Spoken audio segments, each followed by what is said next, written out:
Kepertiga pengusaha premis dandanan dan gunting rambut terima notis.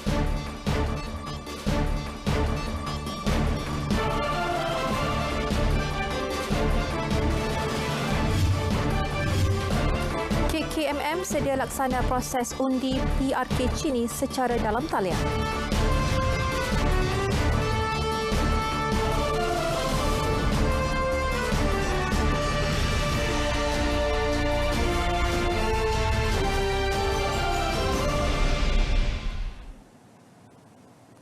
Assalamualaikum dan salam hormat. Anda bersama saya Miza Usni Muhammad dalam Berita Wilayah.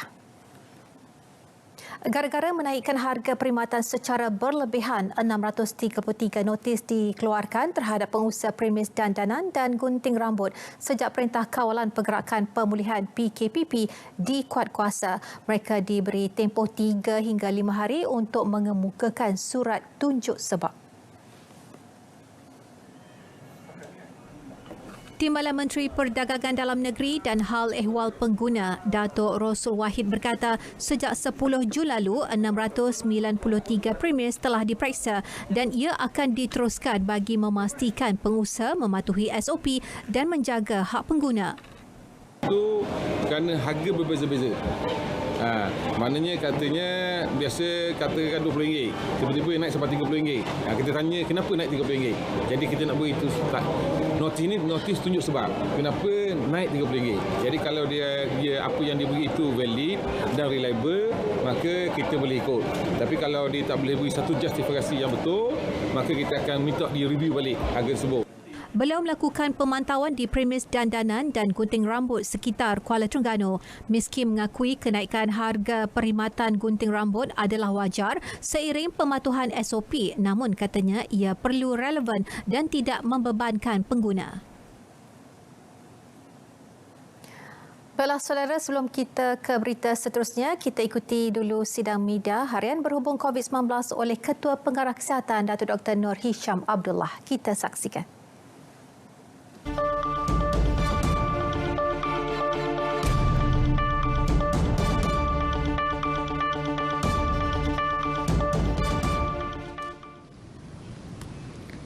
Bismillahirrahmanirrahim. Assalamualaikum warahmatullahi taala wabarakatuh. Salam sejahtera dan selamat petang kepada seluruh rakyat Malaysia. Jadi bersama dengan saya pada hujung minggu ini ialah Datuk Dr. Chong Chi Kiong, Dr. Nohayati Rusli, Dr. Hisham Shah dan Datuk Dr. Nohizan. Kementerian Kesihatan Malaysia ingin memaklumkan bahawa terdapat 35 kes yang telah pulih dan dibenarkan discharge pada hari ini. Jumlah kumulatif kes yang telah pulih sepenuhnya daripada jangkitan COVID-19 dan telah discharge pada ward adalah sebanyak 7,346 kes, iaitu bersamaan dengan 86.9% daripada jumlah keseluruhan kes. Sehingga 14 Jun 2020 jam 12 tengah hari, terdapat 8 kes baru yang telah dilaporkan. Ini menjadikan jumlah kes positif COVID-19 di Malaysia adalah sebanyak 8,453 kes.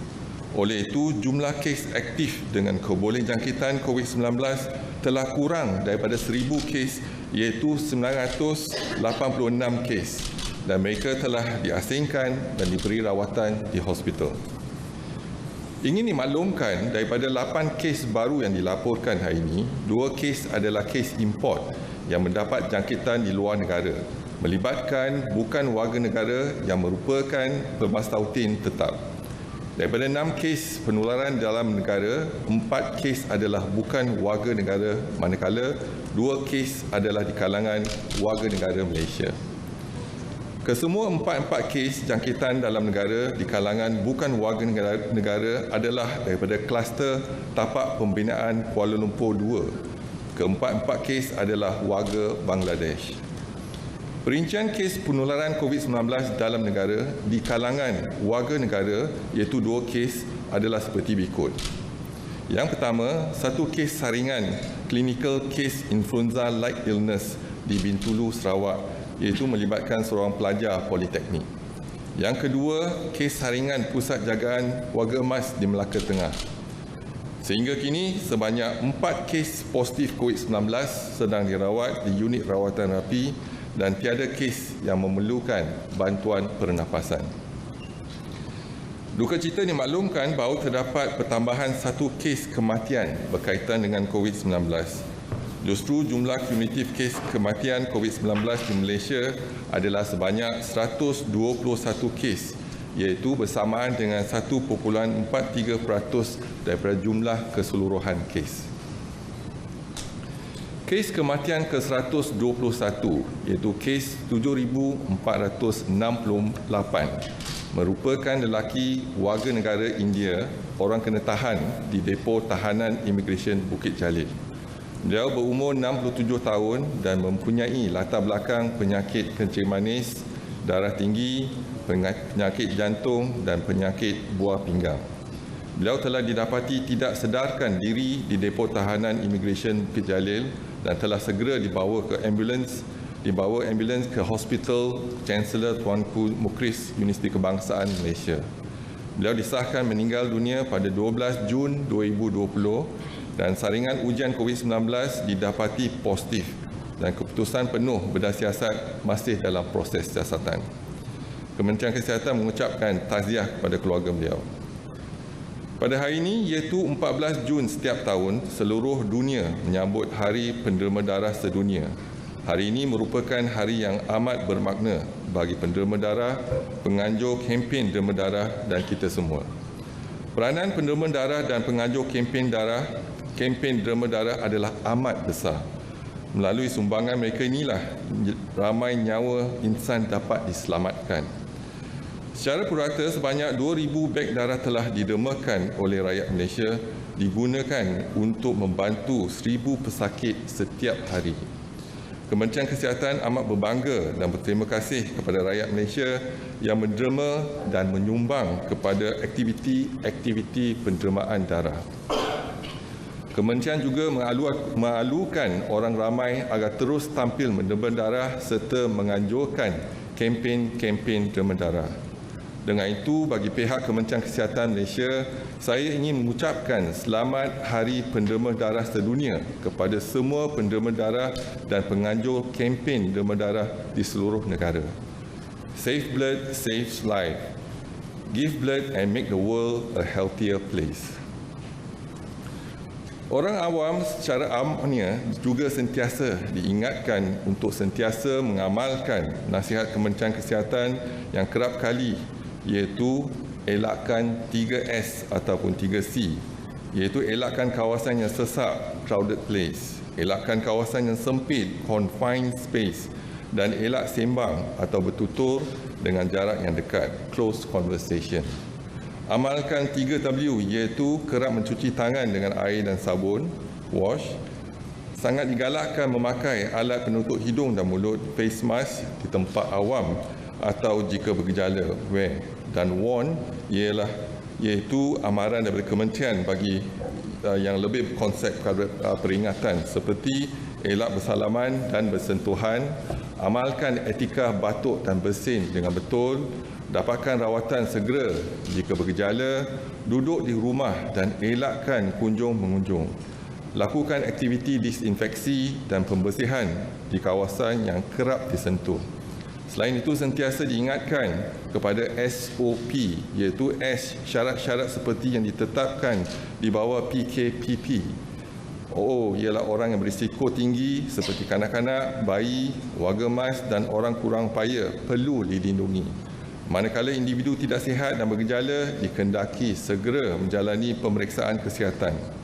P ialah penjarakan sosial, diamalkan pada setiap masa, iaitu sekurang-kurangnya 1 meter. Kementerian akan terus memantau perkembangan kejadian jangkitan di dalam negara dan juga luar negara melalui maklumat yang diperolehi daripada pihak Pertubuhan Kesihatan Sedunia. Orang ramai akan sentiasa dimaklumkan sebarang perkembangan terkini dan kementerian akan memastikan langkah pencegahan dan kawalan yang sewajarnya adalah dilaksanakan secara berterusan. Dimaklumkan rumusan kes kluster COVID-19 untuk kluster perhimpunan di Masjid Sri Petaling. Bilangan sampel yang diambil dan diuji setakat ini ialah 41,833 sampel. Bilangan kes yang positif kekal 3,375. Kes yang masih aktif adalah 153 kes, iaitu ada pengurangan 19 kes. Kes yang sembuh ialah 3,188, iaitu ada pertambahan 19 kes, menjadikan jumlah peratusan ialah 94.46%. Kes kematian kekal 34 kes, iaitu bersamaan dengan 1.01%. Kluster penghimpunan di Masjid Seri Petaling telah melibatkan 5 generasi dan pada hari ini tiada pertambahan kes. Dimaklumkan laporan saringan COVID-19 di 429 sekolah tahfiz dan madrasah sehingga 14 Jun 2020, iaitu ada pertambahan 1 sekolah tahfiz pada hari ini. Jumlah pelajar, guru dan kaki tangan yang dikenal pasti adalah 23,009 individu. Jumlah sampel yang diambil dan diuji ialah 17,477 individu bersamaan dengan 76%. Jumlah kes yang positif ialah kekal 718 kes, iaitu 4.1%. Mereka yang bergejala kekal 98 kes, iaitu 13.6%. Mereka yang positif dan tidak bergejala kekal 620 kes, iaitu 86.4%. Dimaklumkan laporan saringan COVID-19 di 449 pasar di seluruh negara sehingga 14 Jun 2020. Jumlah peniaga, pekerja dan lain-lain yang dikenal pasti ialah 44,502 individu. Jumlah sampel yang diambil dan diuji ialah 33,743 individu bersamaan dengan 75.8%. Jumlah kes yang positif kekal 275, iaitu bersamaan dengan 0.8%. Mereka yang bergejala kekal 38 kes, iaitu 13.8%. Mereka yang positif dan tidak bergejala kekal 237 kes, iaitu bersamaan dengan 86.2%. Dimaklumkan laporan saringan COVID-19 di 411 pusat jagaan warga emas sehingga 14 Jun 2020. Jumlah penghuni, penjaga dan kaki tangan yang dikenal pasti ialah 17,299 individu. Jumlah sampel yang diambil ialah 15,452 individu, iaitu bersamaan dengan 89.3%. Jumlah kes yang positif ada pertambahan 1 kes di Melaka Tengah menjadikan jumlah terkini ialah 29 kes bersamaan dengan 0.2%. Mereka yang bergejala adalah 4 kes iaitu 13.8%. Mereka yang positif dan tidak bergejala ada pertambahan 1 kes menjadikan jumlah kes 25 pada hari ini iaitu bersamaan dengan 86.2%. Dimaklumkan laporan rakyat Malaysia yang pulang dari luar negara dari 3 April sehingga 14 Jun dan didapati positif COVID-19 adalah seramai 589 kes. Pada hari ini ada pertambahan 2 kes iaitu kedua-dua dia melibatkan bukan warga negara tetapi pemastautin tetap yang pulang daripada negara Pakistan. Dimaklumkan juga laporan jumlah kumulatif ujian COVID-19 untuk warga asing setakat 14 Jun 2020 adalah 50,433 individu. Jumlah kes dikesan positif adalah 2,470 kes, iaitu ada pertambahan 6 kes pada hari ini. Daripada jumlah 2,470 kes yang positif, 558 kes masih diasingkan dan diberi rawatan di hospital. Pun begitu, tiada kes dirawat di unit rawatan rapi. Jumlah kes kematian ada pertambahan 1 kes pada hari ini menjadikan jumlah keseluruhan 5 kes kematian iaitu bersama dengan 0.2%. Laporan kluster COVID-19 yang aktif di Malaysia sehingga 14 Jun 2020, kluster yang terlibat ialah kluster tapak pembinaan Kuala Lumpur 2 iaitu ada pertambahan 4 kes. Keempat-empat kes melibatkan bukan warga negara iaitu warga Bangladesh dan menjadikan jumlah keseluruhan 72 kes dan 71 kes melibatkan bukan warga negara. Dimaklumkan laporan daripada Hospital Sementara MAIPS terdapat 316 kes yang diasingkan dan diberi rawatan. 310 tiada gejala dan 6 kes ada gejala. Dan 315 adalah bukan warga negara dan seorang warga negara Malaysia. Setakat ini jumlah kumulatif kes dirawat dan diasingkan di Hospital Maif adalah 1,358 kes. 1,042 kes telah pulih dan dibenarkan discharge setakat ini, iaitu bersamaan dengan 76.7%. Dimaklumkan kapasiti harian 53 makmal COVID-19 setakat 13 Jun 2020. Jumlah kapasiti maksima adalah 34,951. Jumlah ujian seharian semalam ialah 9,279 iaitu 27%. Tetapi data yang diterima belum lengkap daripada makmal swasta pada hari ini. Dilaporkan juga jumlah kumulatif pesakit disaring dan diuji sebelum menjalani pembedahan iaitu pre-op testing di Hospital Kementerian Kesihatan Malaysia adalah seramai 27,044 pesakit dan didapati 15 pesakit adalah positif COVID-19 bersamaan dengan 0.1%. Juga laporan jumlah kumulatif ujian rapid test kit antigen setakat ini adalah 17,955 ujian dan 84 ujian didapati positif iaitu bersamaan dengan 0.5%. Pada hari ini dapat saya rumuskan 8 kes positif dilaporkan iaitu 2 kes adalah bukan warga negara tetapi pemastautin tetap yang pulang pada Pakistan dan kedua-duanya tidak bergejala. 6 kes penularan tempatan yang mana 4 kes adalah saringan ulangan pekerja kluster tapak pembinaan Kuala Lumpur 2 dan kesemua 4 kes adalah warga Bangladesh dan tidak bergejala. 2 kes adalah warga negara iaitu seorang pelajar politeknik yang ada gejala demam dan sakit tekak dan dimasukkan ke hospital untuk pengasingan dan rawatan. Seorang lagi ialah warga emas berumur 80 tahun dikesan positif di Melaka Tengah dan tidak bergejala. Beliau dikesan daripada saringan ke atas mereka iaitu di Pusat Jagaan Warga Emas ke atas iaitu sebahagian daripada saringan sasaran Kementerian Kesihatan Malaysia. Dan saya buka kepada sebarang pertanyaan, dipersilakan.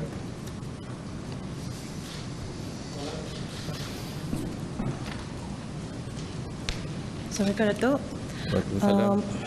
Umum mengetahui bahawa dengan bermulanya PKPP pada 10 Jun lalu, ia bermakna semua orang awam kini bertanggungjawab sebagai frontliner sebagai memastikan rangkaian jangkitan wabak COVID ini dapat diputuskan dan memastikan kawasan mereka terutama zon hijau tidak berlaku peningkatan kes positif secara mendadak. Okey, soalan saya, apa nasihat dan mungkin garis panduan yang boleh diamalkan terutama dalam kalangan pemimpin setempat seperti ketua kampung, tuai rumah ataupun jawatankuasa penduduk dalam memastikan kawasan masing-masing selamat? Kemudian doktor, boleh tak tahu update untuk kes di Negeri Sembilan semalam yang kunjung-mengunjung tu serta update kes positif dan kematian di rumah yang di Sabah? Terima kasih. Okey, terima kasih. Jadi kalau kita lihat semalam, untuk pemekasaan komuniti, iaitu ialah tindakan kita nasihatkan kepada rakyat Malaysia untuk bertanggungjawab, iaitu tanggungjawab sosial bersama dan juga mematuhi SOP yang telah dikeluarkan oleh Kementerian Kesihatan. Dan apa yang penting ialah kita kena amalkan cegah dan didik, iaitu menggunakan maklumat yang terkini di Kementerian Kesihatan untuk pencegahan, langkah-langkah pencegahan dan juga pendidikan dalam komuniti tersebut. Yang kedua, yang pasti kadang-kadang kita tahu tapi yang lebih penting ialah amalkan. Contohnya kerap mencuci tangan, menggunakan mask di kawasan awam dan juga menjaga kebersihan diri. Dan kita kena patuh kepada segala SOP yang telah ditetapkan oleh Kementerian Kesihatan dan kita juga kena pantau sama ada diamalkan di komuniti tersebut. Inilah nasihat daripada Kementerian Kesihatan dan setiap hari kita menasihatkan supaya elakkan pada 3S dan juga amalkan 3W. Jadi saranan Kementerian Kesihatan mudah tetapi mungkin sukar diamalkan.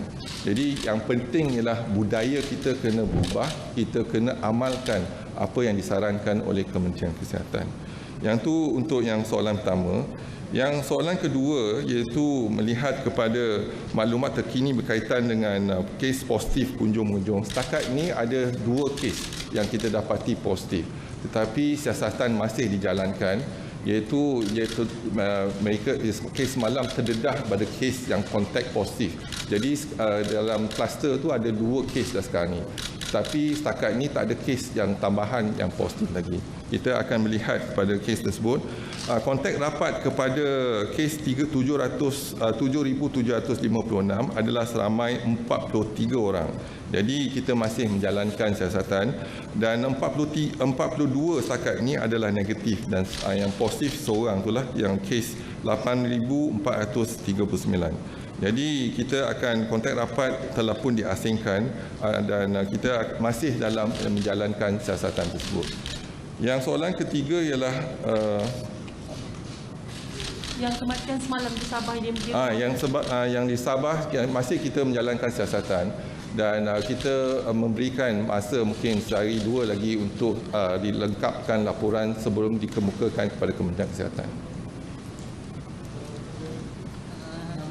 Datuk, soalan saya ni, adakah KKM akan kembali aktif memantau perokok yang merokok di dalam premis kedai makan sebab memandangkan sekarang ni kes penularan dah berkurangan dan premis kedai makan pun sudah kembali beroperasi. Sebab daripada pemerhatian saya, ramai perokok yang masih merokok di kedai-kedai makan dan itu sangat menjengkelkan lah. Terima kasih. Terima kasih. Jadi dari segi pemantauan, KKM tak pernah pun kurang pemantauan dari segi untuk pastikan mereka tidak merokok di restoran dan sebagainya. Tapi apa yang KKM perlukan ialah kerjasama daripada rakyat Malaysia dan juga majikan dan tuan kedai pastikan pengunjung tidak merokok di restoran dan sebagainya. Jadi ini juga salah satu daripada pemekasaan komuniti untuk melaksanakan tindakan yang disarankan oleh Kementerian Kesihatan. Question. Yeah, my first question is: United States is still in serious pandemic, and some Europe countries also in pandemic, and as well in the chaos. And China, the capital of China, Beijing, now is facing the new wave. So, what's your prediction and analysis on the global pandemic situation, and what will the situation influence on Malaysia? Thank you. Thank you very much. We are following the situation, the global situation very closely, and certainly there's an increase of cases in other countries. But what is more important for Malaysia is that first, we need to strengthen our border. So our border control has to be strengthened from time to time. Even now, we are under recovery MCO, movement control order, but we are still strengthening our border. So if we can do that, then we can assure those coming to Malaysia, then citizens coming back to Malaysia, then we have to quarantine them and we isolate them and we quarantine them and we swab them as well. So to make sure that there's no infection from outside coming into Malaysia. So that is what we have been doing so far. But more importantly is that we need to control the local transmission. This is all the initiative we have done from MCO, EMCO, as well as we are looking into CMCO, and now we are looking into RMCO. This is to contain the infection locally. So if we can contain the infection locally and if we can control our border, then I think we can control the virus in this country. But more importantly is that the strategy that we have, it works whereby we started with MCO, and we adopt this targeted approach to the locality as well as our high-risk group. So we identified 9 high-risk groups that we continue to do the surveillance. So we will enhance our activities locally and make sure that our surveillance will be improved, and our testing has increased from 1,000 in January to almost 34,000 now. So although our cases is less now, but our activity of surveillance and testing will continue. So if we can detect a cluster, for example, then our EMCO activities will be implemented. For example, even though we are in RMCO, recovery MCO, but if there is a cluster of outbreak, then we will implement our enhanced MCO in that region or in that place and make sure that we screen everyone. And there are two things that we have done it differently from other countries.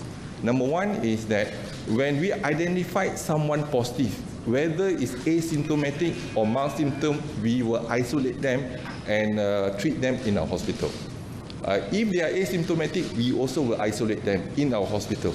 Second is that those Malaysian returnees coming home, we make sure that we quarantine them.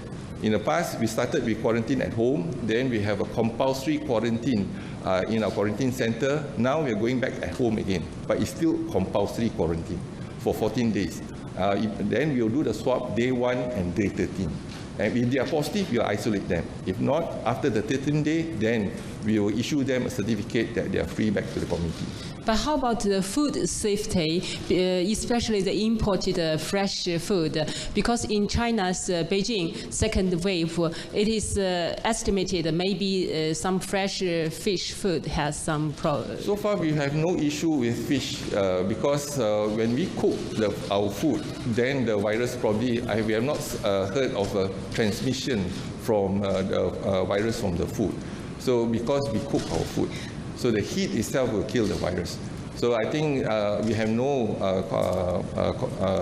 reports with regards to transmission from the food intake. So, but more importantly is that for us to take all the precautionary measures and maintain a good personal hygiene. Yeah. So my second question is, could you tell some details about the cooperation in vaccine research with China, especially the third clinical stage? Thank you. We have started the discussion in terms of the collaboration between Malaysia and China. And our CRM as well as the companies in China also have started the discussion. But in China, they are doing the phase 1 and phase 2 clinical trial. So the report will be ready, maybe was told probably in November or December. So in phase 3 clinical trial, if the report is favorable and feasible, we will volunteer Malaysia as a country to do the clinical trials in this country.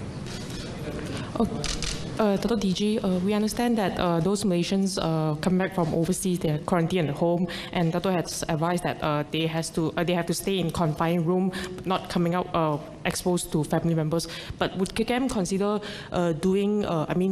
testing the family members if they are positive, because we might not know whether they accidentally has exposed to family members? Thank you. Certainly, when we advise them to confine in the room, for example, they have the onus is on them to prevent and the infection or even exposure to the family members.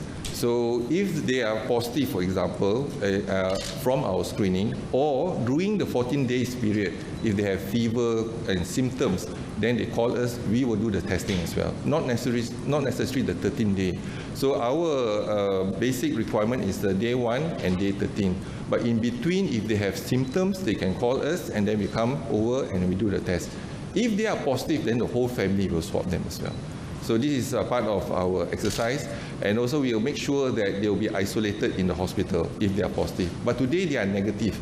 And some other countries, even though they are positive, asymptomatic or mild symptom, they are quarantined at home and they've been treated at home.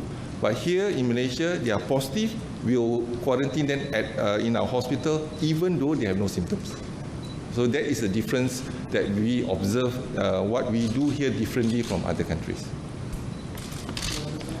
Datuk, ada seorang pemilik Facebook dengan nama Raja Aziz Raja Ryan memuat naik status terdapat pelajar tahfiz Negeri Sembilan daripada kluster Sendayan yang didapati positif dan pulang ke kampung di Alostar, Kedah.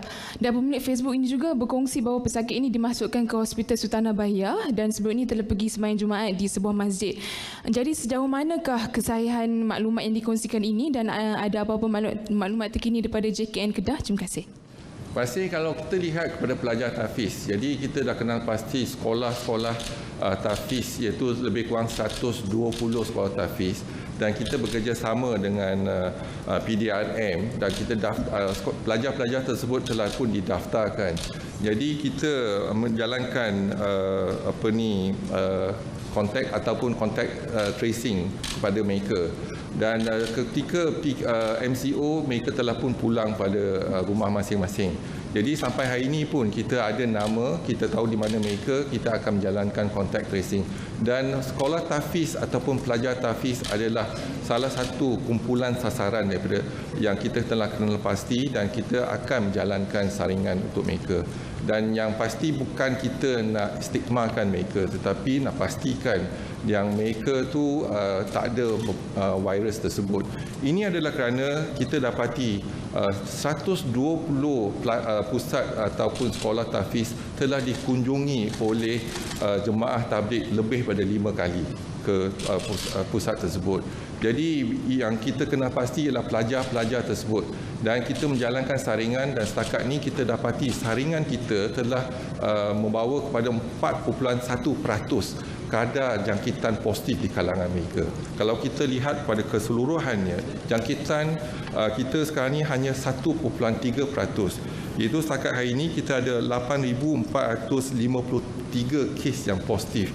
Daripada saringan kita 651,344 kes yang kita telah saring. Jadi ini menunjukkan saringan pada keseluruhan ialah hanya 1.3%. Tetapi di kalangan pelajar tahfiz adalah 4.1%. Jadi saringan akan tetap dijalankan, tetapi apa yang dimuat naik di Facebook tu tak benar. Jadi kita tak ada pun laporan kes tersebut. Tetapi apa yang pasti kita masih menjalankan saringan berterusan.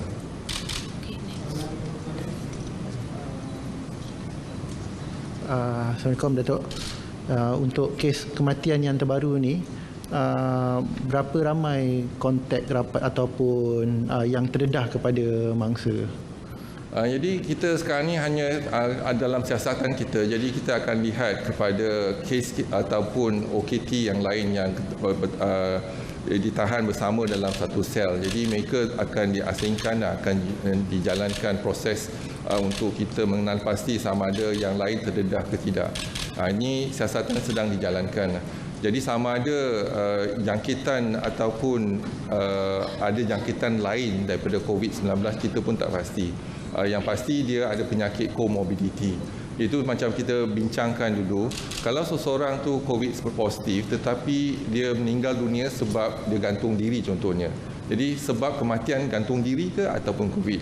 Ataupun dia bawa kereta, dia COVID positif tapi bawa kereta dia accident. Tapi kita bila swab positif, jadi kematian, punca kematian tu apa? Adakah sebab dia penyakit COVID tu ataupun ada punca kematian yang lain. Jadi siasatan sedang dijalankan. Jadi kita dah ambil swab kita untuk dan sebagainya untuk kita melaksanakan ujian-ujian sebelum kita boleh memberi laporan yang lebih tepat tadi.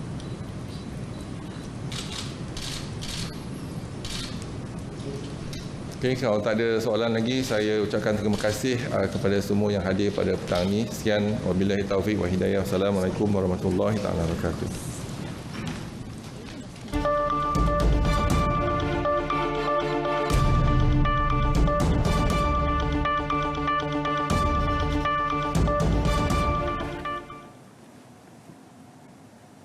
Bertemu kembali. Kebebasan yang diberi dalam tempoh PKPP boleh ditarik balik sekiranya rakyat ingkar prosedur operasi standard SOP yang ditetapkan. Demikian amaran Menteri Kanan Keselamatan Datuk Seri Ismail Sabri Yaakob mengenai tindakan segelintir pihak yang mengambil mudah arahan penjarakan sosial khususnya di lokasi tumpuan ramai. Beliau mengulas video yang dimuat naik di laman Facebook semalam menyaksikan orang ramai bersesak-sesak di Zoo Negara walaupun tanda penjarakan sosial telah diletakkan. Saya dah hubungi Ketua Polis Negara Tan Sri IGP kita dan Tan Sri IGP mengatakan bahawa dia akan menghantar tim pematuhan SOP ini task force pemantauan SOP ini ke zoo negara untuk memantau dan melihat perkara itu sendiri. Datuk Seri Ismail Sabri memaklumkannya dalam sidang media harian mengenai PKPP di Putrajaya.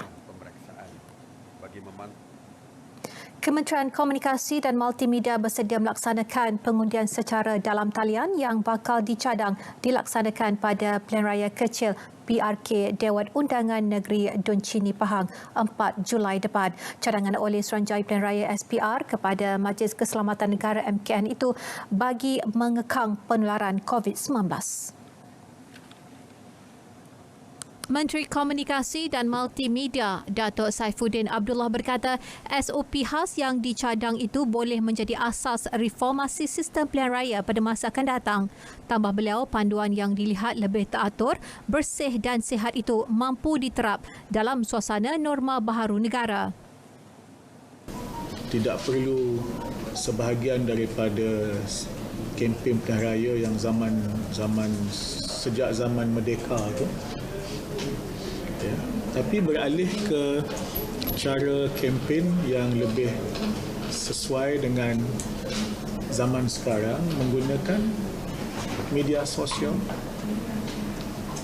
dan mudah-mudahan apabila ini berlaku kita mengurangkan ketegangan dan mengurangkan suhu politik. Menurut beliau, internet sebagai platform terkini harus dimanfaatkan sepenuhnya bagi menghadkan pelibatan orang ramai di lapangan selain merebut peluang kecanggihan teknologi. Beliau bercakap kepada media di Pusat Internet Felda Chini 1 di Pekan Pahang. Sementara itu, Pengarah Suruhanjaya Komunikasi dan Multimedia SKMM Negeri Zahari Ismail berkata perkhidmatan jalur lebar dan liputan telefon mudah alih akan dipertingkatkan segera terutama menjelang hari pengundian. Berdasarkan kepada jumlah bilangan pengundi. So mana pusat pengundi yang ada bilangan pengundi yang tinggi 2,000, kita minta pihak telco sediakan solar on wheel ni untuk tambah kapasiti pasal itu. Dalam perkembangan lain, Datuk Saifuddin Abdullah yang juga merupakan ahli Parlimen Indra Mahkota turut menafikan penularan berita di media sosial mengenai keahliannya dalam sebuah parti yang dikatakan baru ditubuhkan baru-baru ini. Ramai yang mahu pemandu mabuk memandu di bawah pengaruh dadah dan memandu secara melulu dikenakan hukuman lebih berat. Hasil kajian melibatkan lebih 345,000 responden mendapati 94% daripada mereka menyokong supaya hukuman sedia ada diberatkan, iaitu berkaitan denda, penjara serta hilang kelayakan lesen memandu. Menteri Pengangkutan Datuk Seri Dr. Wee Ka Siong berkata beliau juga ada menerima khidmat pesanan ringkas daripada rakan pembangkang yang menyatakan sokongan terhadap pindaan Akta Pengangkutan Jalan 1987. Kita serius, kita bukan secara lip service. Kali ini saya nak bagi amaran kepada semua pemandu mabuk, jangan sekali cuba. Okey? Saya tak mencaburi hak sesiapa. You nak minum dekat rumah ke, dekat kolam renang, ditenggelamkan dengan apa juga, kamu boleh buat di mana? Di rumah. Tapi jangan memandu. Once you drive, I will take action. Meski ada desakan agar pemandu mabuk dikenakan hukuman mati atau di bawah Seksyen 302, namun masyarakat tidak harus terburu-buru dalam soal itu. Sebaliknya harus bertindak mengikut lunas undang-undang. Menurut Datuk Seri Dr. Wee, jika Seksyen 302 digunakan, ia perlu dibuktikan di mahkamah bahawa pemandu mabuk itu ada niat untuk membunuh. Ada yang kata pakai Seksyen kanun keseksaan 302 terus gantung mati. Tapi kena bukti di mahkamah ada niat untuk membunuh. Jadi kita tidak mahu nanti terlepas disebabkan niat itu tak dapat dibuktikan. Jadi secara spesifik ada threshold yang dilepas, habis dia akan kena. Jadi saya rasa dengan cara ini ianya lebih berkesan. Beliau berkata demikian dalam sidang media khas sempena 100 hari perkhidmatannya sebagai Menteri Pengangkutan. Kadar pengangguran di Johor dijangka meningkat sehingga 173,000 orang berikutan keadaan ekonomi negeri yang perlahan. Dianggarkan seramai 415,000 rakyat Johor yang bekerja di Singapura dikhawatiri kehilangan pekerjaan mereka ekoran kemuncupan ekonomi di negara tersebut. Menteri Besar Johor Datuk Hasni Mohamad berkata sektor perhotelan dalam negeri dijangka kehilangan lebih 17.4 juta pelancong dan ini termasuk 8.4 juta pelawat bermalam yang melibatkan kerugian melebihi 30%. Selain itu, sektor hartanah, industri pelancongan dan perusahaan kecil dan sederhana PKS turut terkesan akibat penularan pandemik COVID-19. Pada tahun 2019, kelembapan ekonomi dunia telah menyebabkan beberapa perkara. Antaranya, jumlah pelaburan dalam sektor hartanah pembuatan telah menurun sebanyak 62% dalam sektor pembuatan. Jumlah pelaburan asing telah berkurangan sebanyak 73% daripada 24.04 bilion kepada hanya 6.54 bilion. Pelaburan domestik turut jatuh sebanyak 32% daripada 6.47 bilion pada hanya 4.92 bilion. Menurutnya, rakyat Johor bakal mengalami kesukaran mendapatkan peluang pekerjaan di Singapura ekoran tren majikan yang lebih gemar menggaji rakyat tempatan. Semasa bercakap dalam sidang media di Kota Iskandar Puteri, Datuk Hasni turut memaklumkan kerajaan bakal menubuhkan Majlis Ekonomi Ibrahim Johor IJEC sebagai jalan penyelesaian kepada masalah ekonomi selain mencipta peluang pekerjaan baharu. Memasuki hari ke-5 pelaksanaan PKPP, keadaan di Terminal Bersepadu Selatan TBS terkawal dan tiada peningkatan mendadak jumlah penumpang. Dalam keadaan itu juga, pihak pengurusan TBS sentiasa menitik beratkan pematuhan SOP kepada semua kaki tangan dan penumpang yang melakukan aktiviti rentas negeri. Syamimi Saripan ada laporannya.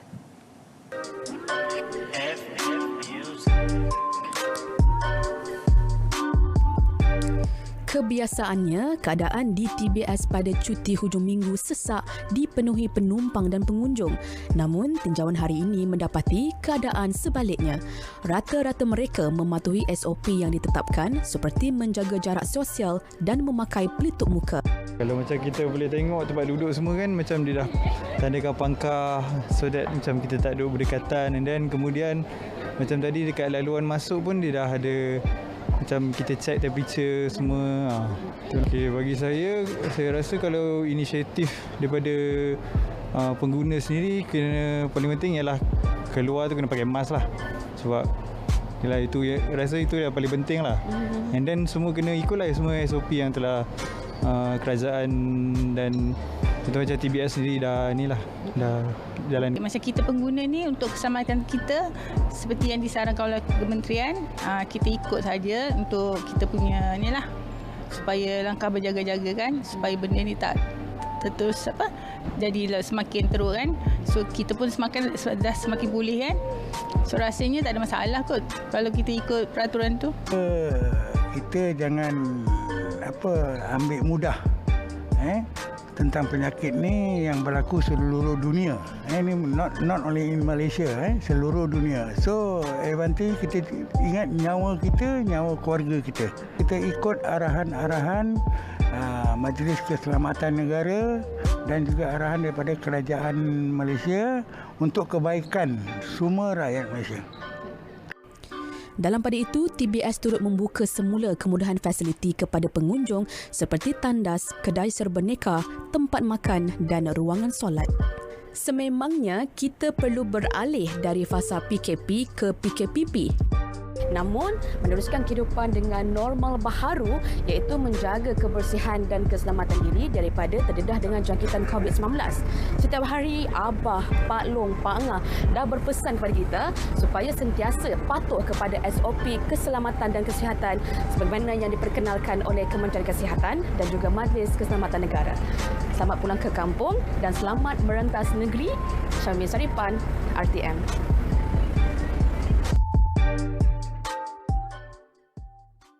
Untuk perkembangan semasa laporan cuaca seluruh negara, kita terus saja ke Jabatan Meteorologi Malaysia bersama Muhammad Nafizi Mak Nafiah. Silakan. Assalamualaikum dan salam sejahtera. Kita teruskan dengan melihat tinjauan cuaca semasa. Imej satelit menunjukkan kelompok awan aktif yang lebih tertumpu di sekitar utara Semenanjung dan oleh itu kita menyangkakan kadar kelembapan yang tinggi di sekitar kawasan-kawasan berkenaan untuk sepanjang hari ini. Keadaan ini dapat dilihat dengan lebih jelas lagi melalui tinjauan imej gema radar. Imej menunjukkan keadaan ribut petir yang berlaku di sekitar negeri Perlis dan juga di sekitar utara negeri Kedah sejak tengah hari tadi dan dijangka akan reda pada lewat petang nanti. Namun pada lewat petang dijangka ribut petir akan berlaku pula di sekitar pendalaman negeri-negeri di pantai timur ini sehingga ke awal malam.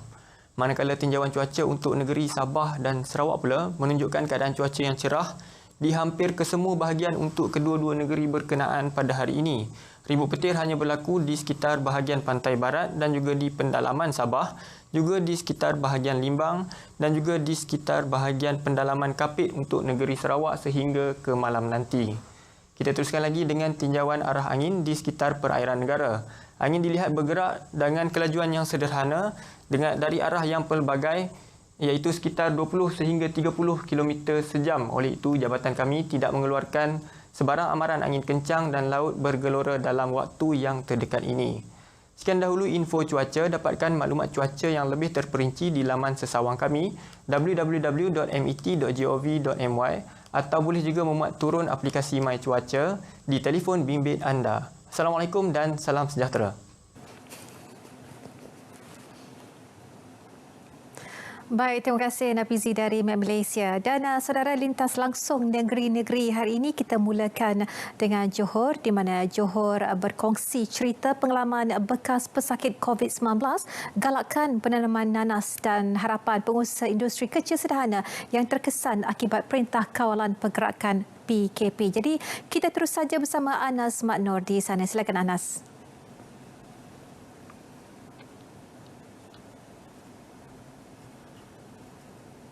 Terima kasih Miza. Bertarung nyawa selama 14 hari bersama ibu dan bapanya di ward Hospital Encik Besar Hajar Kalsum, Keluang kerana dijangkiti COVID-19 menjadi pengalaman yang sukar dilupakan. Lebih memilukan bagi Anidah Basri, 48 tahun, hanya ibunya terselamat manakala bapanya meninggal dunia. Tidak dapat menatap jenazah bapanya buat kali terakhir mengundang perasaan hiba, ditambah mengenangkan permintaan bapanya yang masih belum tertunai.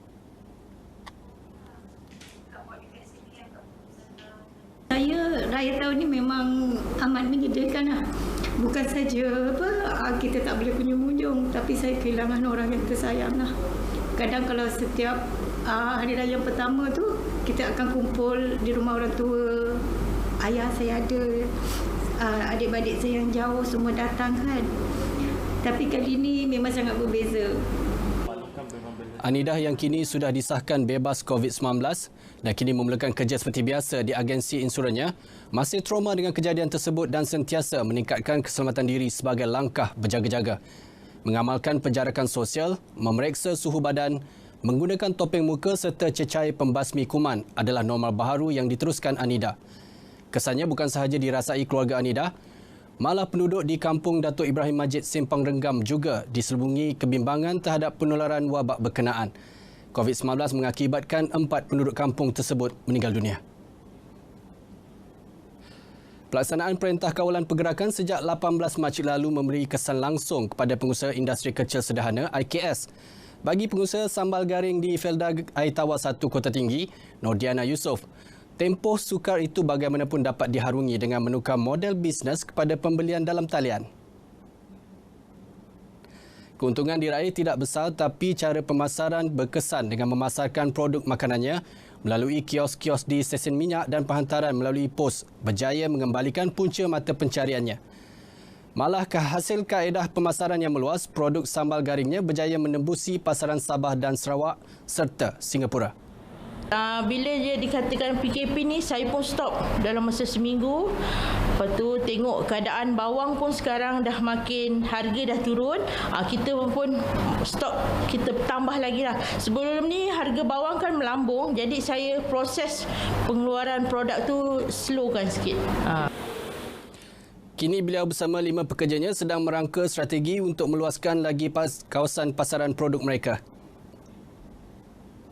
Kedudukan Johor sebagai negeri terbesar dalam pengeluaran nanas di Malaysia perlu dimanfaatkan belia negeri ini. Tambahan tanaman itu turut mencatat peningkatan ekspor saban tahun. Timbalan Menteri Pertanian dan Industri Makanan 2, Datuk Cik Abdul Ahmad Nawi berkata, kerajaan negeri melalui pelbagai peruntukan sedia menawarkan bantuan yang diperlukan. Dan saya sangat berbangga apabila melihat penyertaan golongan muda, golongan remaja dalam sektor ini yang membawa maknanya satu masa depan yang lebih cerah dalam industri ini apabila ia diceburi oleh golongan-golongan muda ini. Menurutnya lagi, penyertaan golongan itu sangat penting kerana mampu memberi nilai tambah berkesan terutama pengeksportan rantaian makanan itu. Lebih meyakinkan nilai ekspor nanas tidak terjejas meskipun dalam tempoh Perintah Kawalan Pergerakan. Laporan tersebut mengakhiri paparan berita dari Selatan Tanah Air. Kembali semula kepada Miza di Angkasa Puri. Silakan. Baik, terima kasih Anas. Dan untuk mengetahui laporan berita semasa di Sarawak pula, kita terus saja bersama Bu Mawin di Kuching. Silakan.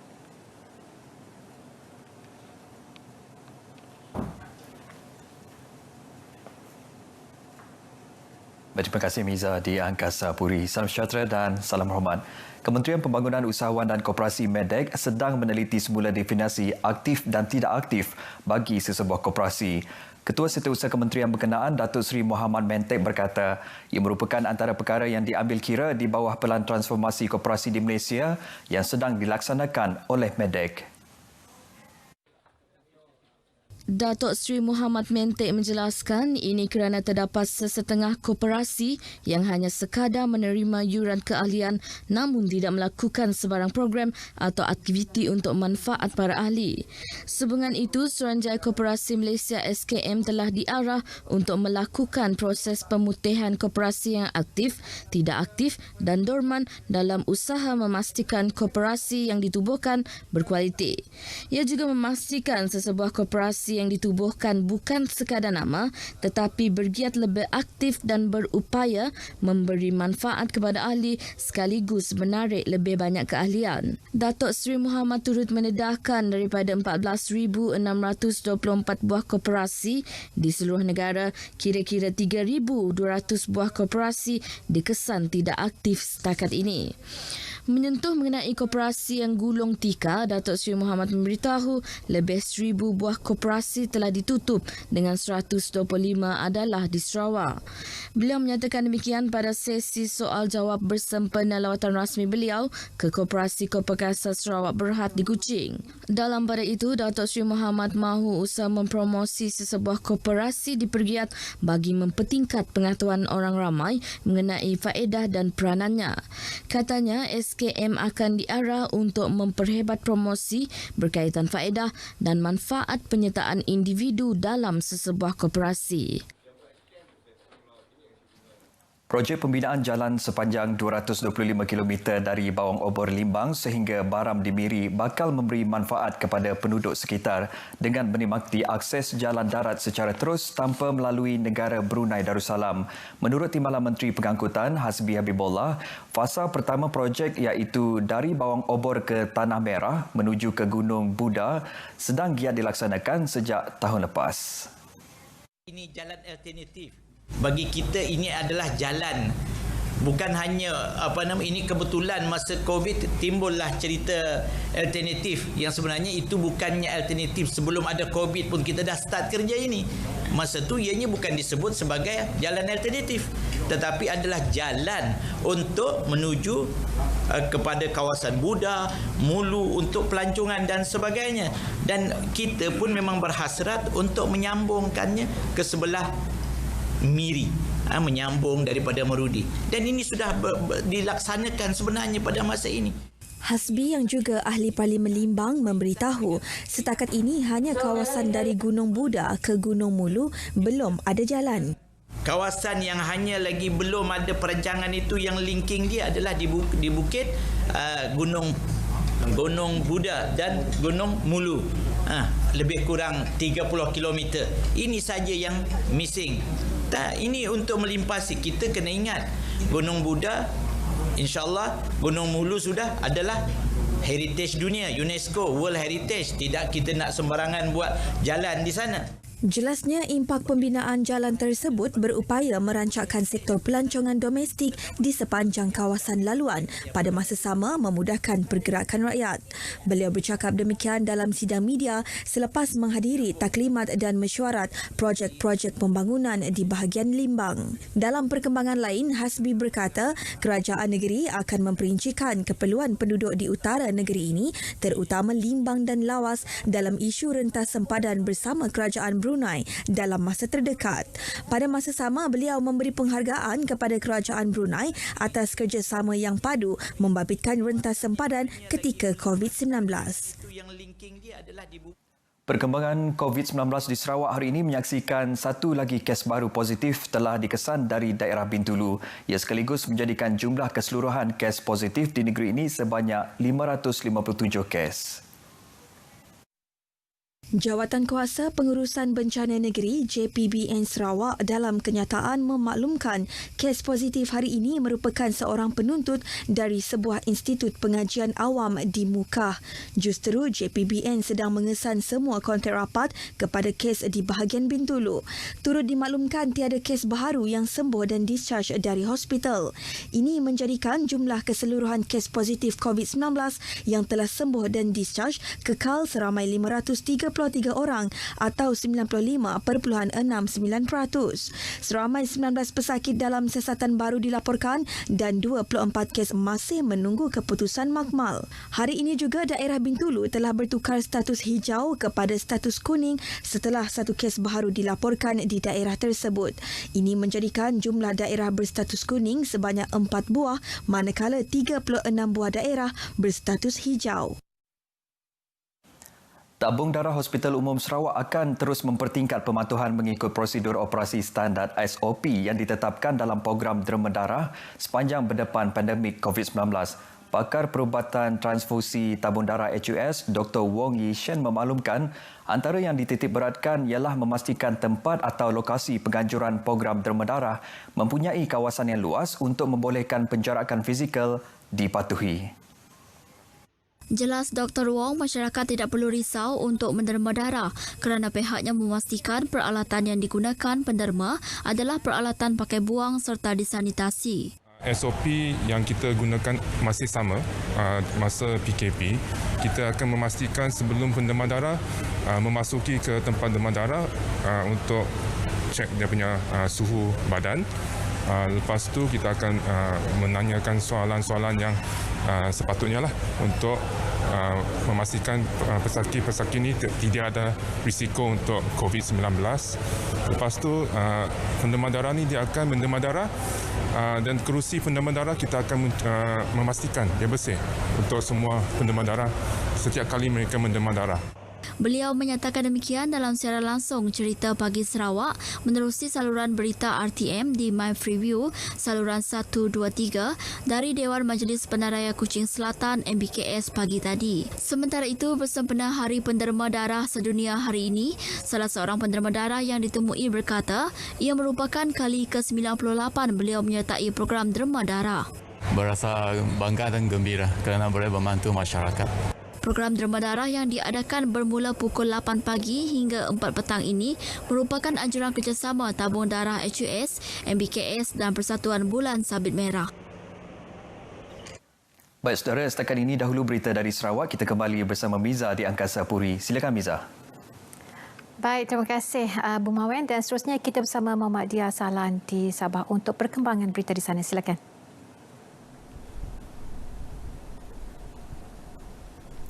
Baik, terima kasih Miza di Angkasa Puri. Assalamualaikum dan salam sejahtera.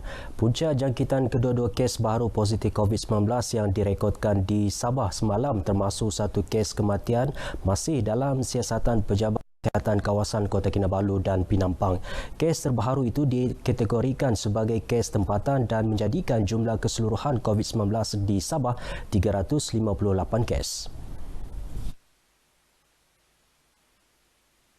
Menurut kenyataan Pengarah Kesihatan Negeri Datuk Dr. Christina Rundi, kes terbaru yang membabitkan kematian di Kota Kinabalu merupakan seorang wanita warga negara berumur 96 tahun telah meninggal dunia di rumah sebelum dibawa di Hospital Queen Elizabeth, Kota Kinabalu.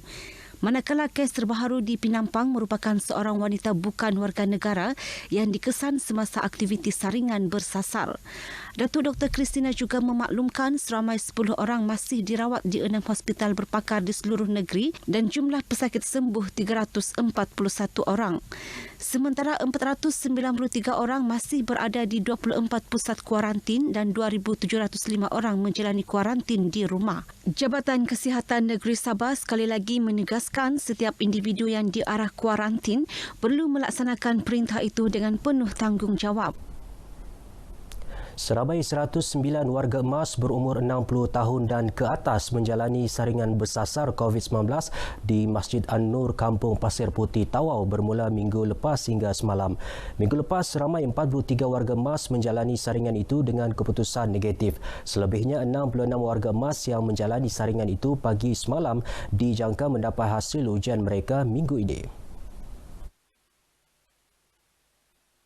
Pegawai Kesihatan Tawau Dr. G. Navindran yang dihubungi pemberita RTM berkata ujian itu dilakukan berikutan pihaknya memandang serius kesihatan warga emas yang berdepan risiko tinggi sekiranya dijangkiti COVID-19. Syukurlah dia datang semua orang tua. Sebanyak memahami, diumumkan tutup mulut, jarak, jangan sentuhan, selalu cuci tangan dengan sabun. Terutama kami orang tua yang orang emas perlu paling penting dijaga. Karena dia bilang paling senang dijangkiti adalah orang emas. Alhamdulillah, syukurlah kan, karena kita ini rakyat biasa, kita tidak tahu ada sakit kah, tidak ada kan, jadi itulah kita datang di sini. Jadi terima kasih banyak kerajaan Malaysia prihatin buat beginilah. Ujian yang turut dijalankan terhadap warga emas di Kampung Pasir Putih antara lain bagi memastikan mereka bebas COVID-19 susulan kawasan itu pernah dikesan individu pertama positif COVID-19 di negeri ini. Tinjauan RTM sempena program berkenaan, golongan warga tua sentiasa memberi kerjasama yang baik kepada petugas Kementerian Kesihatan serta patuh pada prosedur operasi standard yang ditetapkan. Sekatan di laluan tikus dan penghantaran pulang pendatang asing tanpa izin parti secara berperingkat antara usaha dilaksana Kementerian Dalam Negeri KDN bagi menyelesaikan masalah kebanjiran parti di Sabah. Sekatan dilakukan menerusi Op Benteng COVID Shield sejak 21 Mac lalu dengan sasaran 37 lokasi pendaratan parti. Menteri Dalam Negeri Datuk Seri Hamzah Zainuddin menjelaskan pelaksanaan Op Benteng bertujuan menyekat kemasukan parti dengan memperkukuh kawalan di sempadan negara. Dalam pada itu, beliau memberitahu KDN telah menjalankan perbincangan bersama agensi terlibat mendapat data dan mengenal pasti dokumen kesemua parti bagi memudahkan proses penghantaran pulang parti ke negara asal. Macam mana nak hantar balik? Kita juga ada masalah kerana dokumen, mereka tak ada dokumen hari ini. Nak hantar balik, kita kena bincang. Contohnya dengan Filipin. Mereka kata orang ni tak ada dokumen. Betulkah mereka orang Filipin? Ataupun memang sudah pun orang Sabah? Kemudiannya akan saya bincang pula dengan Kerajaan Negeri Sabah. Saya nak bincang, sudah tentulah mesti mendapat segala maklumat yang tepat. Beliau berkata demikian dalam sidang media di Pusat Tahanan Sementara PTS Manggatal, Kota Kinabalu. Sehingga kini jumlah keseluruhan tahanan di PTS Sabah menghampiri 7,000 orang. Sekian sumbangan berita dari Sabah petang ini. Saudara, budayakan norma baharu, jaga diri, patuhi arahan pihak berkuasa. Kembali bersama Miza di Angkasa Puri. Silakan Miza. Baik, terima kasih Dia Salan.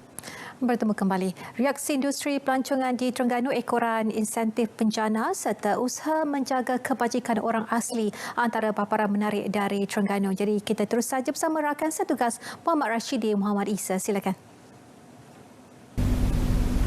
Terima kasih rakan setugas di Angkasa Puri.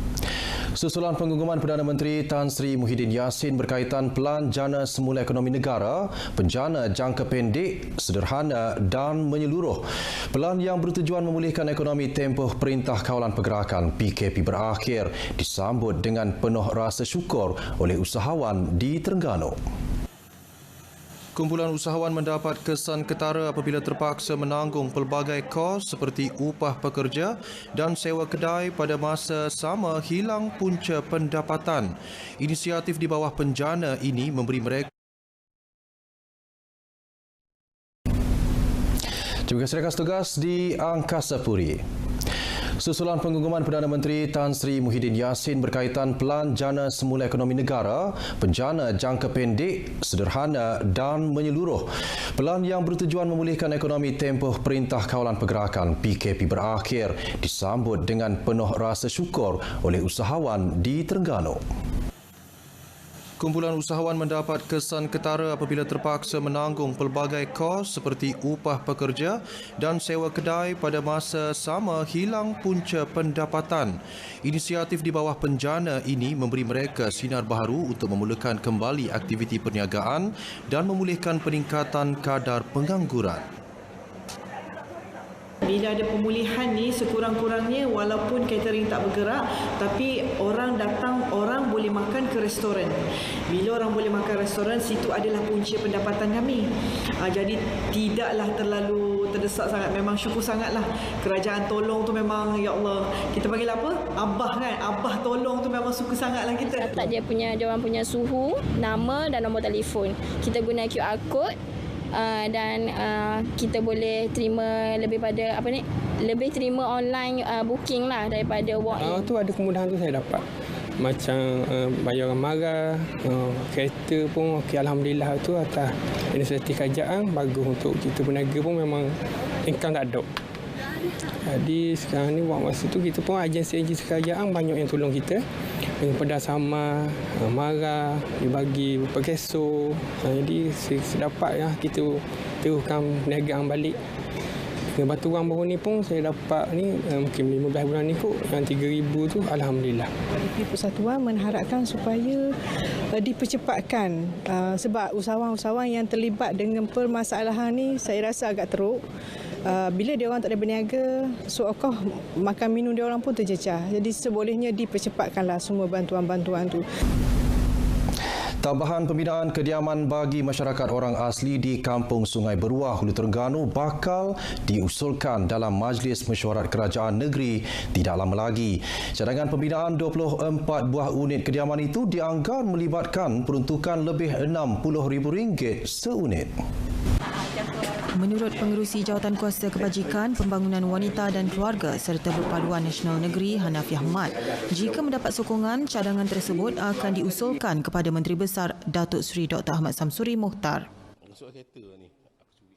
Jadi saya akan beritahu kepada sahabat saya yang berhormat Dr. Muhammad, Dr. Mat Putih ni, Esko sini minta diangkat kepada pejabat daerah sebanyak 24 buah dan saya akan bercakap dengan Menteri Besar untuk memohon satu peruntukan bagi menyelesaikan rumah yang ada di sini lah.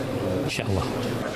Beliau menghadiri majlis sumbangan wang tunai hari raya kepada 124 ketua keluarga orang asli di Sungai Beruah, Hulu Terengganu. Cadangan seperti itu kalau boleh kena laksanakan lah. Macam keluarga yang tak boleh lagi umur dan sebagainya. Sebab masa sekarang pun umur tu main duduk 2 keluarga, 3 keluarga sebuah umur. Kalau boleh usul-usul gitu, memang baguslah. Ketika ini, perkampungan ini mempunyai 100 unit rumah yang didiami lebih 500 penduduk orang asli dari suku kaum Beri. Kesesakan ekoran pertambahan bilangan ketua keluarga baharu. Kerjasama dengan syarikat agensi pelancongan terpilih di setiap daerah sedang dirangka bagi merancakkan semula industri pelancongan domestik. Pengerusi Persatuan Perhotelan Negeri Terengganu, Suhaibah Harun berkata, menerusinya pelbagai pakej akan diperkenal di setiap daerah. Antaranya pakej penginapan di hotel dan melawat ke destinasi menarik. Ketika ini ada 153 ejen pelancongan berlesen di Terengganu. Itu industri perhotelan telah mengambil inisiatif daripada survey ini dengan menawarkan lebih daripada 50% diskaun ke atas semua promosi bilik. Walaupun ada sedikit kerugian yang pihak hotel akan tanggung, tapi kami rela dan bersedia untuk menanggung segala kos-kos kerugian itu demi untuk menjanakan pendapatan ekonomi negeri Terengganu khususnya. Tempahan bilik hotel di Terengganu kini sudah mencecah 60% daripada 16,000 bilik sedia ada. Paparan itu menutup berita langsung dari Terengganu. Bagi anda yang dalam percutian atau pulang ke kampung, berhati-hati di jalan raya dan amalkan kawalan kendiri. Assalamualaikum dan salam sejahtera. Baik, terima kasih Rashidi. Akibat terbabas kelaluan bertentangan 3 maut dalam kemalangan membabitkan pertembungan 2 kereta berdekatan Kampung Titi Batu dekat Yan, Kedah. Ketua Polis Daerah Yan, DSP Shahnaz Akhtar Haji berkata seorang mangsa meninggal dunia di tempat kejadian manakala 2 lagi meninggal di Hospital Yan. Mangsa dikenali sebagai Muhammad Yusof Rosli, 31 tahun, Muhammad Azman Gul Khalid, 17 tahun dan Nurul Nabila Asmadi. Seorang lagi mangsa yang juga pemandu salah satu kenderaan mengalami patah kaki manakala seorang lagi cedera ringan. Kanak-kanak yang dihanyutkan arus lepas terjatuh ke dalam sungai di Rawang, Selangor Jumaat lalu disahkan meninggal dunia dan ia susulan penemuan mayat mangsa Muhammad Suhal Fazil 8.30 pagi tadi. Menurut penolong pengarah operasi bomba Selangor, Hafiz Shah Muhammad Nur, mayatnya ditemui orang awam. Ia kemudian dibawa ke tebing oleh pasukan bomba yang sedang menjalankan operasi mencari dan menyelamat. Mayat Suhail dijumpai kira-kira 3 meter dari tempat dilaporkan terjatuh. Dalam insiden tempoh hari, mangsa dikatakan terjatuh ke dalam sungai semasa bermain bersama abangnya.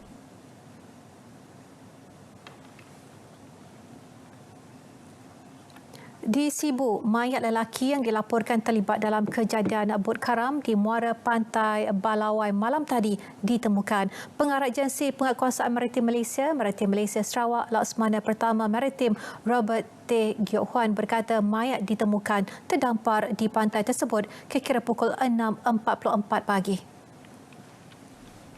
Mayat lelaki terbabit dikenali sebagai Ibrahim Abang Rashidi berumur 52 tahun itu ditemui oleh orang awam. Mayat telah diserahkan kepada polis untuk tindakan lanjut. Sementara itu, operasi mencari dan menyelamat seorang lagi mangsa, Alfika Ahmad, 29 tahun, masih diteruskan. Laksamana Pertama Maritim Robert mendedahkan Pusat Penyelaras Mencari dan Menyelamat Maritim MRSC Kuching menerima laporan dari Zon Maritim Tanjung Manis pada pukul 2.20 pagi tadi mengenai kejadian itu. Orang ramai yang mempunyai maklumat diminta menghubungi talian 999 atau Pusat Operasi Maritim Negeri Sarawak di talian 082 432544 yang beroperasi 24 jam. Baiklah saudara, sekian dulu berita wilayah. Kerjasama semua adalah penentu kejayaan pemutusan rantaian jangkitan COVID-19. Dan sebelum mengakhiri berita wilayah edisi 14 Jun 2020, kami ingin mengambil kesempatan untuk mengucapkan selamat Hari Penderma Darah Sedunia. Dengan itu, Assalamualaikum dan salam hormat.